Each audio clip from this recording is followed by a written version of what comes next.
माहितीये तुम्ही काही झोपले बिपलेले नाहीयेत. मी पण लय ऍक्टिंग केली. उठा. काय झालंय? किती वेळची ऍक्टिंग करते मी झोपायची? काही घडलेलं नाहीये. डोक्यात नाही विचारच जात नाहीयेत माझ्या. काय झालंय नक्की? कधीपासून बघतेय मी. तुम्ही धड जेवत नाही, धड झोपत नाही, कशातच लक्ष नसतं तुमचं. कसलं टेन्शन आलं एवढं?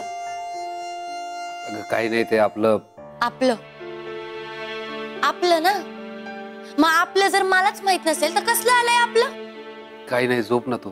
आज दिवसभर थकलीयस, उद्या सांगतो. आओ, अजिबात टाळमटाळ करायची नाही. तुम्ही मला नीट व्यवस्थित सांगा काय झालंय नक्की. कसलं टेन्शन आलंय तुम्हाला?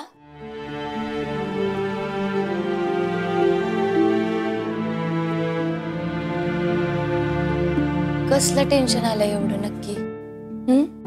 आओ, झालं ना आता सगळं व्यवस्थित. गंधे साहेबांकडनं पैसे आले, आपल्या शेतीचं काम झालंय, माझं सगळं व्यवस्थित होतंय. मग कसलं टेन्शन आहे तुम्हाला? माझ्याशी बोलून बघा. आपण दोघं मिळून काहीतरी सोल्युशन काढू ना. काय झालंय? गंधेंनी बॅकआउट केलंय, पैसे नाही दिले आणि देणारही नाही म्हणाले. अहो, पण असं कसं म्हणू शकतात ते गंधे साहेब? अहो, आपण त्या पठाणाकडनं कर्ज घेतलंय ना एवढं. आता देवा, त्या गंधे साहेबांचा पण काय प्रॉब्लेम होता? आता देतो नंतर देतो असं कशाला करत बसले? मग ते द्यायचंच नव्हतं तर आधी सांगायला पाहिजे होतं ना की नाही जमणार म्हणून. आपण दुसरा काहीतरी मार्ग शोधला असता ना. ते काय नाही, मीच बघते. तो गंधेने त्याचा बाप पण पैसे दिल बघा. जो त्यांनी स्पष्ट सांगितलंय, गंधे हा पर्याय संपलाय आता.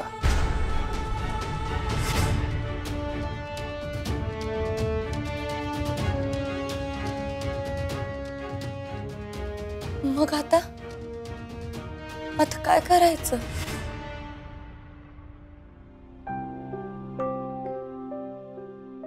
तुम्ही ना का टेन्शन घेऊ.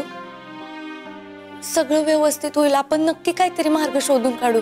हा, मी एक काम करते, मी मोनीशी बोलून बघते, नाहीतर हेमंताजींशी बोलते. काही ना काहीतरी मार्ग नक्की निघेल. हा संजू, मोनीचा व्यवसाय एवढा मोठा आहे का? तिला झेपणार आहे का हे? तिला नको. आणि हेमेला तर नाहीच नाही. साधा नोकरदार माणूस आहे तो. त्यात चिमणीची जबाबदारी पडली नुकतीच. हे बघ, तू त्याला मदत मागितलीस तर त्याला मदत करणं भाग आहे आणि आपण गोची करू त्याची. हे बघ संजू, मला अशी कुठलीच गोष्ट नकोय जेणेकरून चिमणीच्या आयुष्यात अंधार येईल. असं कशाला होईल? असं काही नाही होणार बघा. आपली माणसं आहेत ती, आपले नातेवाईक आहेत ना. मग आपली माणसं आपल्या कामाला येणार नाही तर कोण येणार? आपली माणसं आपल्यालाच मदत करत नाही हे पाहिलंय मी.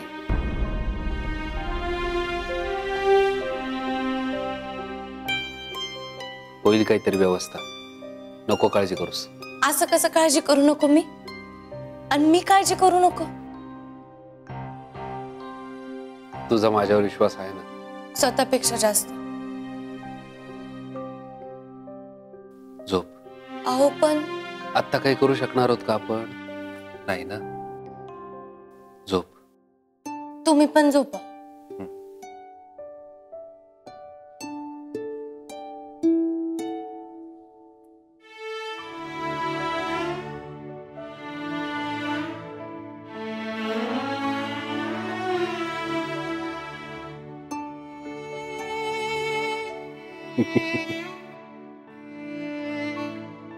हसायला काय झालं? चांगली झोपली होतीस, फुकटचं टेन्शन घेतलंस की नाही? फुकटचं टेन्शन?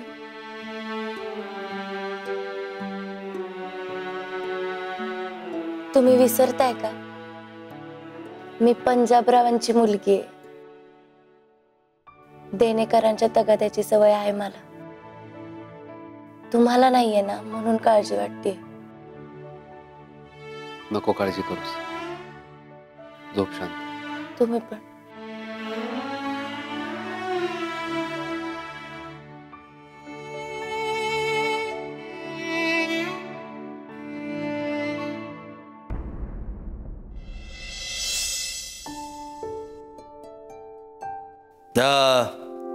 रणजित रावांसाठी आलेला चहा नाश्ता आहे ना?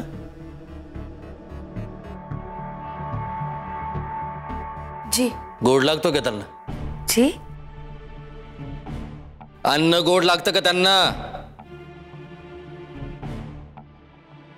नाही, आमचं लक्ष आहे त्यांच्याकडं. मागच्या काही दिवसापासून लंच, डिनर, ब्रेकफास्ट पहिल्यासारखं घेत नाहीत ते.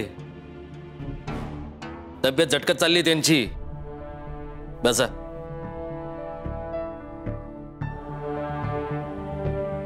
बसा.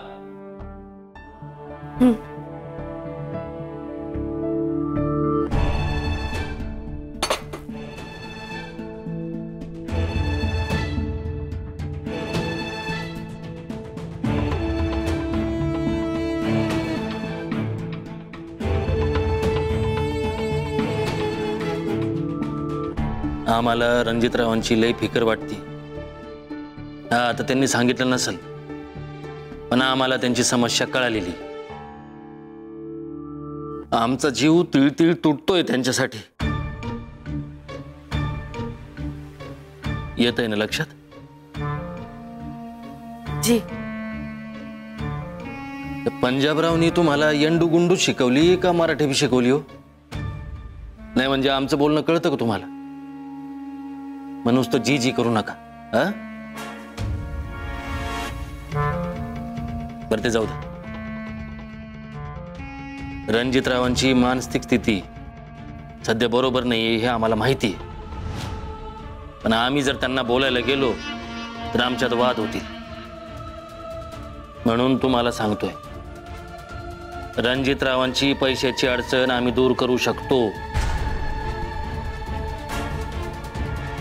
कंपनीच्या अकाउंट मधून त्यांना पैसे देऊ शकतो. हा, हे काही आम्ही त्यांच्यावर उपकार करत नाहीये. मोठ्या भावाचं कर्तव्यच आहे ते. एक अडचण आहे. हे पैसे आम्ही रणजितरावांना दिलेत हे जर त्यांना कळलं, त्यांचा स्वाभिमान दुखवल आणि आमच्याकडून पैसे का घेतले म्हणून त्यांच्या जीवाची तगमग होईल. त्यापेक्षा आम्ही तुम्हाला ते कर्ज म्हणून दिले असं समजा. कर्जच दिलं असं समजा. रणजितरावांचं काम झालं तर ते पैसे तुम्ही आम्हाला परत करून टाका. आता जी म्हणा. जी तर आता आम्ही तुम्हाला जे पैसे देऊ ते कर्ज रूपात असतील. विचार करा.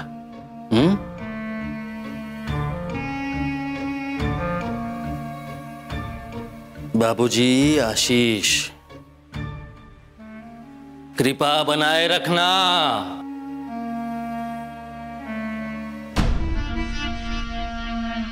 काय झालं काय यांना आज?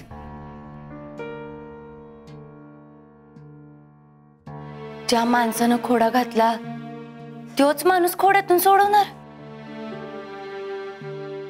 रक्त रक्ताला वळतंय असं म्हणतात. खरं की काय?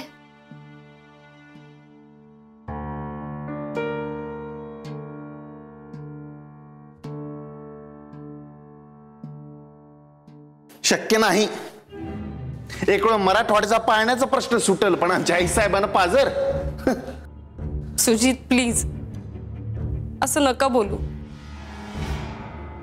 तुम्हाला आई आहे, मला आई नाही. त्यामुळे आईची किंमत, आईच्या हृदयाची किंमत माझ्यापेक्षा जास्त कोणालाच नाही. त्या तयार झाल्याशिवाय आपण हे लग्न नाही करायचं. तू नको ना इमोशनल होऊ. उगा अत्याचार करते स्वतःवर पण आणि माझ्यावर पण. यावं का सुजितराव? बसा बसा बसा बस. यावं का सुजितराव? बसा बसा बसा बस. काय डिस्टर्ब केलं का येऊन अचानक? तसं असेल तर जातो. नाही पण आता आलोच आहे तर पूर्णच डिस्टर्ब करतो ना.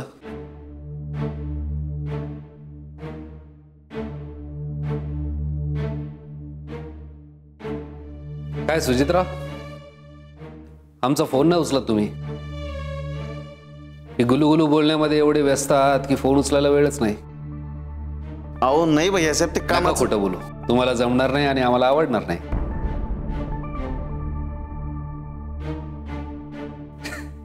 नाही का अपर्णा? खरंय. अपर्णा, दर गुढीपाडव्याला आहे ना सुजितराव घरी येतात. आम्ही दोघं मस्तपैकी पुरणपोळ्या हाताळतो. आमची एक स्पर्धाच असते आणि सुजितराव नेहमी जिंकतात. सुजित जिंकतो ना त्यावेळेस आम्हाला सगळ्यांना आनंद होतो. मला, बेबी मावशीला, संजूला. पण यावेळी सुजितरावांनी तो आनंद हिरावून घेतला आमच्यापासून.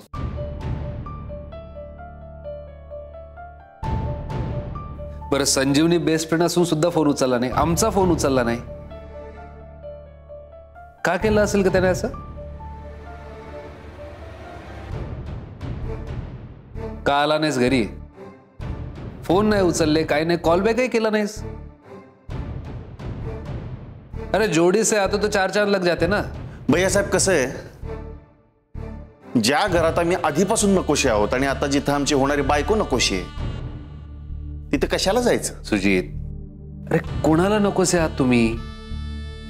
फक्त आई साहेबांचा विरोध आहे. दादासाहेब आणि वहिनींना तू कन्सिडरच करत नाही. फक्त आई साहेबांचा विरोध?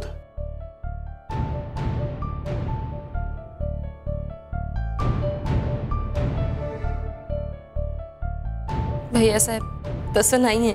फक्त आईसाहेबांचाच विरोध नाही आमच्या लग्नाला. आणखीन एका खूप जवळच्या आणि महत्वाच्या व्यक्तीचा विरोध आहे. अपर्णा,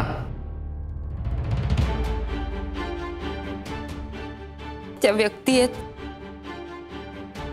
संजूताई.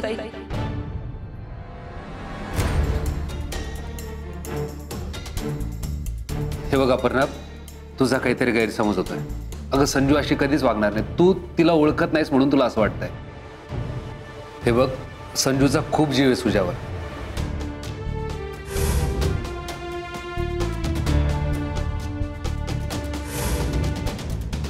हे बघ, ती त्याच्या आनंदासाठी काही करू शकते. स्वतः मोडता कसा घालेल? आणि तो तिचा फक्त धीर नाहीये, दोस्त, भाई, सब कुछ आहे. हे बघ अपर्णा, नक्की तुझा काहीतरी गैरसमज होतोय. अपर्णा, सुजा, अरे तू तरी सांग तिला काहीतरी.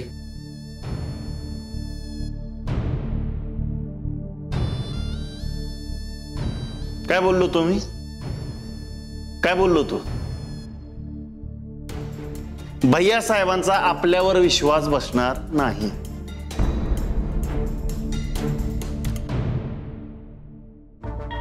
एक विचारू का? आम्ही हिशोबाच्या कामात दिसत नाही का? मग ते काम तरी नीट करा. राजश्री, आम्ही शांत आहोत. साधू बाबाच घुसलाय ना अंगात. हिशोब ठेवायचं सोडून तो हिशोब पार पंचगंगेत बुडवायला निघालाय तुम्ही. अहो, मान हातात आल्यावर ती मुरगाळायची का तिला अंजारून गोंजारून दूध प्यायला द्यायचं? हा, हाच संकेत दिलाय का तुमच्या बाबूजींनी? हा,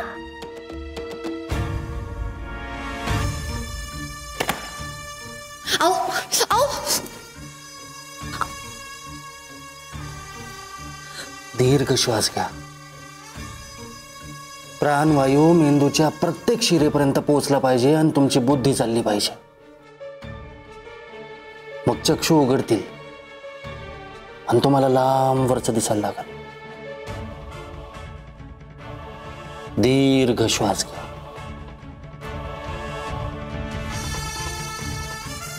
इथं श्वास बंद पडायची वेळ आली आमच्यावर. एवढी चांगली संधी होती, कशाला सोडताय? का रणजित भाऊजींना मदत करताय? असं अचानक बंधुप्रेम का उफाळून यायला लागलंय तुमचं? हा, प्रश्न प्रश्न प्रश्न येऊ द्या. सगळे प्रश्न विचारा. जे काही मनात आहे ना, सगळं बाहेर येऊ द्या. त्या पोरीची लायकी नाही हो. कशाला नादाला लागताय उगाच? त्यांना पैशांची गरज आहे ना, तडफडू दे की, मग मरू दे की.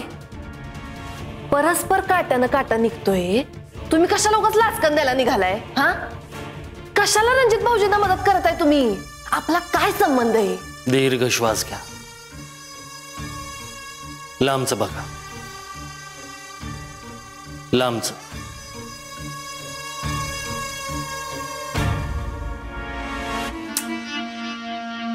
विश्वास?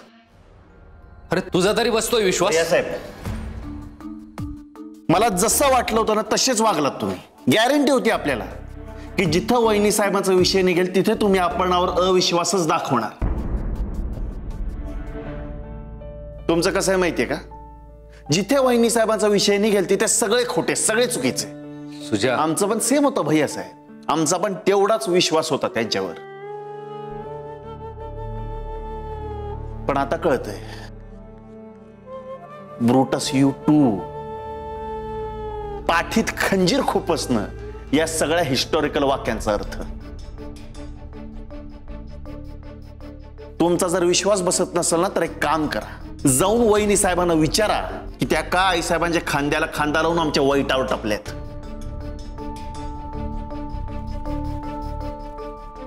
हे बघ सुजित, संजू तुझ्या विरोधात कधीच नव्हती आणि नसणार आहे, हे तुलाही चांगलं माहिती आणि मलाही. प्लीज असं बोलू नकोस. वहिनी साहेब अशा वागतील असं आम्हाला पण वाटलं नव्हतं, पण वागल्यात ना. अहो, आम्हाला पण वाटलं होतं त्यांच्या मनात आमच्याबद्दल चांगल्या भावना आहे, पण आता लपून राहिलेलं जहर आहे ना, जहर, ते बाहेर पडतंय. सुजित, काय बोलतोस? कल्पना आहे का तुला? आहे ना, चांगलीच कल्पना आहे, पण वहिनी साहेबांचं बदललेलं रूप काय आहे याची कल्पना नाहीये तुम्हाला भैया साहेब. त्यांचं कसं आहे माहितीये का, नकली चेहरा सामने आहे, असली सीरत छुप जाए. हे बघ सुजित, मला काय वाटतं, मला वाटतं भैया साहेब, वकील पत्र घेण्याआधी ना आधी तुमच्या आशिलाला विचारा, त्यांचं मत काय ते जाणून घ्या. आपण आणि ढाले पाटलांची सून होऊ नये या आई साहेबांच्या मताशी त्या सहमत आहेत का नाही हे विचारा. त्याच तुम्हाला खरं काय ते सांगतील. मग या डिफेंड करायला.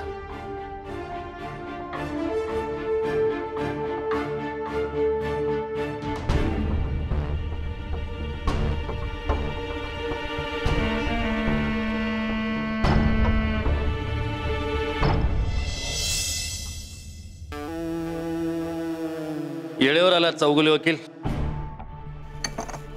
नमस्कार दादासाहेब. बसा बसा.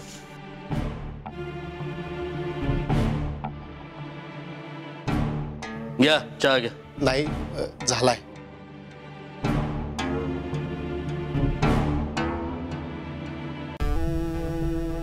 पुरा घ्या, आम्हाला अर्धवट केलेल्या गोष्टी आवडत नाहीत. जी.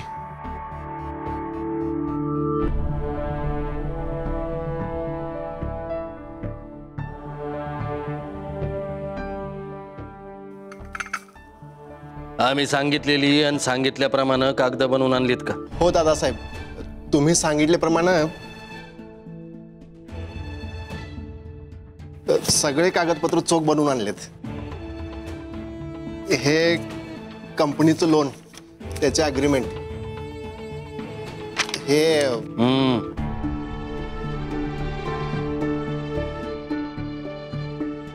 आम्हीच सांगितलेलं ते बनवून आणलेत ना? करून तयार करून आणलेत. बनवण्यासाठी तयार करून आणलेत असं म्हणा. बाबूजी कृपा बनाए रखना.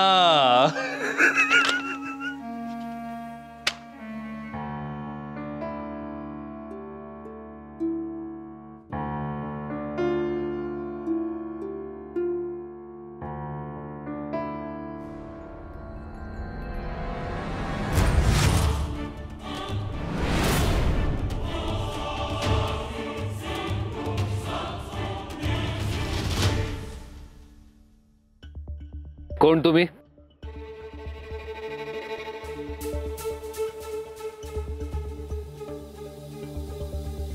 आपण रफिक. शमशुद्दीन भाईकडे आलता का नाही तुम्ही? काय ओळख बिळख विसरला का काय? कसं आहे, देणेकरी ओळख विसरतो पण घेणेदार नाही. कामाचं बोल. बेस. तर मी तुमच्या घराकडे चाललेलो. बरं झालं मला तुम्ही इथंच भेटला. पैशाची व्यवस्था केली का नाही? त्यांना सांग प्रयत्न चालू आहेत. तुमच्या प्रयत्नाशी घेणं देणं नाही आम्हाला. आमच्या बायजांना पैसे मागितले दिले ना तुम्हाला. काय राव, अजून पहिला हप्ता पण भरला नाही तुम्ही. पहिल्याच टायमाला एवढा वेळ. घेताना पडदिशी घेतलंय आणि देताना एवढा वेळ लावताय. लवकरात लवकर पैशाची व्यवस्था करा, नाहीतर परिणाम लय वाईट होतील. चला रे.